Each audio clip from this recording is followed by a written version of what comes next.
Hello guys, good morning. Good morning, Good Miss morning, Miss Katrinas. Katrina.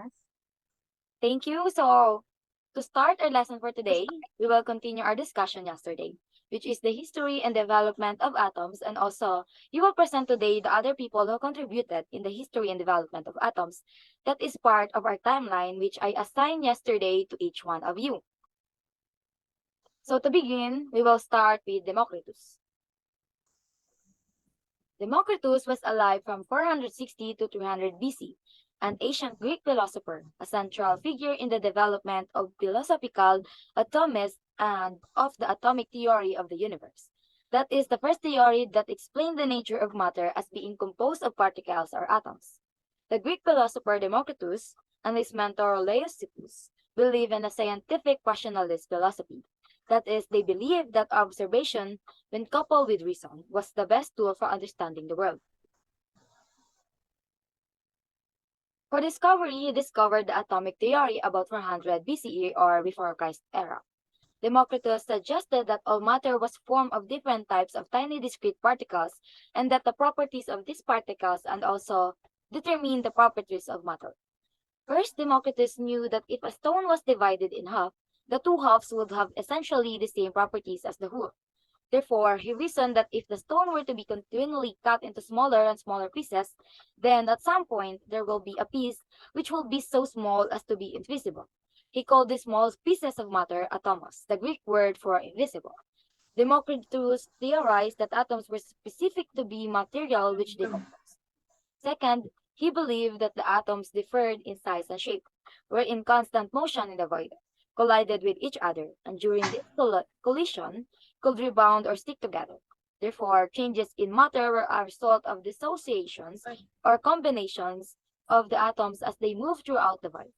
Although Democritus' theory was remarkable, it was rejected by Aristotle, one of the most influential philosophers of ancient Greece, and the atomic theory was ignored for nearly 2,000 years. And that is for Democritus' discovery. Next up, we have John Dalton, presented by Queenie Bugnot. Good morning, Miss Casinas. John Dalton is the father of atoms. John Dalton was born on September 5, 1766 or September 6, 1766 to a Quaker family of tradesmen. His grandfather, Jonathan Dalton, was a shoemaker, and his father, Joseph, was a weaver. Joseph married Deborah Greenough in 1755, herself from a prosperous local Quaker family. Dalton was the youngest of their three offspring who survived to adulthood. By far, Dalton's most influential work in chemistry was his atomic theory. Dalton's discovery is Dalton's atomic theory, 1804. All matter is composed of extremely small particles called atoms. Dalton's atomic theory was the first complete attempt to describe all matters in terms of atoms and their properties. Dalton based his theory on the law of conservation of mass and the law of constant composition. The first part of his theory states that all matter is made of atoms, which are indivisible. The second part of the theory says all atoms of a given element are identical in mass and in properties. The third part says compounds are combination of two or more different types of atoms. The fourth part of the theory states that a chemical reaction is a rearrangement of atoms. Parts of the theory had to be modified based on the discovery of subatomic particles and isotopes. John Dalton's atomic theory was generally accepted because it explained the laws of conservation of mass, definite proportions, multiple proportions, and other observations. Thank you, Queenie Bugnot. Now let's proceed to J.J. Thomson or Joseph John Thomson, presented by Nicole Sampang. Good morning, ma'am. So I am going to present J.J. Thomson. Joseph John Thomson, or known as J.J. Thomson, was born December 18, 1856, at Chitham Hill near Manchester, England, and died on August 30, 1940. He is an English physicist who helped revolutionize the knowledge of atomic structure by his discovery of the electron in 1897. He received the Nobel Prize for Physics in 1906 and was knighted in 1908. One of his discovery is the electron. In 1897, J.J. Thomson discovered the electron by experimenting with the Crookes. or cathode ray tube, and then went on to propose a model for the structure of the atom. His work also led to the invention of the mass spectrograph. He demonstrated that cathode rays were negatively charged. In addition, he also studied positively charged particles in neon gas. Thomson realized that the accepted model of an atom didn't account for negatively or positively charged particles. Therefore, he proposed a model of the atom which he likened to plum pudding. The negative electrons represented the raisins in the pudding, and the dough contained the positive charge.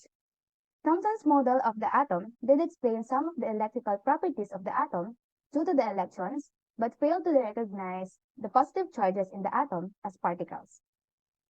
Thank you. Now let's proceed to the last person you will present, Ernest Rutherford, who will present by Chloe and Shot. Good morning, Miss Casinas. Ernest Rutherford, 1st Baron Rutherford of Nelson, was born August 30, 1871 and died on October 19, 1937.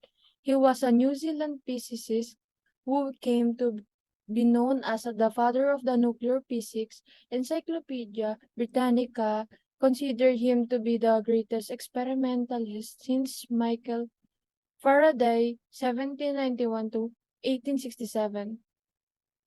Apart from his work in his homeland, he spent a substantial amount of his career abroad in both Canada and the United Kingdom. His discovery is the atomic nucleus. In 1911, Rutherford discovered the atomic nucleus using a scattering experiment diagram at the right to that would become a classic technique of a particle physics. Rutherford. Alpha radiation is a stream of positive particles composed of 2 protons and 2 neutrons, helium nuclei. Beta radiation is a stream of particles with negative charges, now known as electrons, and gamma radiation is part of electromagnetic spectrum.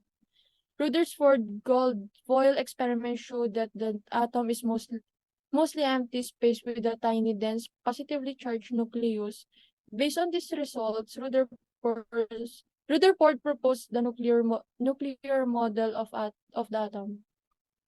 Thank you for that, Chloe. And the last person that we will tackle today who contributes to the history and development of atom is Niels Bohr. Niels Henrik David Bohr, or known as Niels Bohr, was born October 7, 1885, in Copenhagen, Denmark.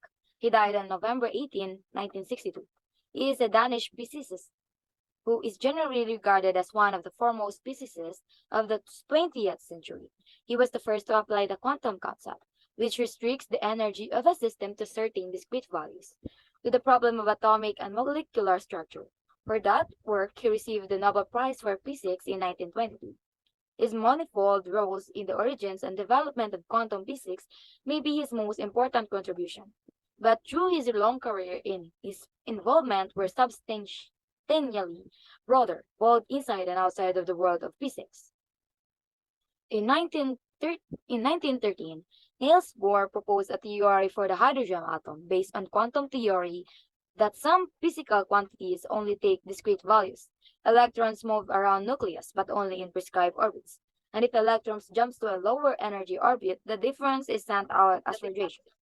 Bohr's model explained why atoms only emit light of fixed wavelengths and later incorporated the theories of light quanta.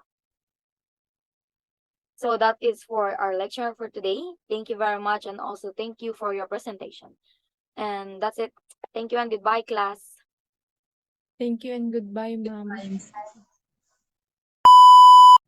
And once again, we are group 4. I'm Chloe Andushete. I'm Queenie Bugnot. I am Glycerine Casinas.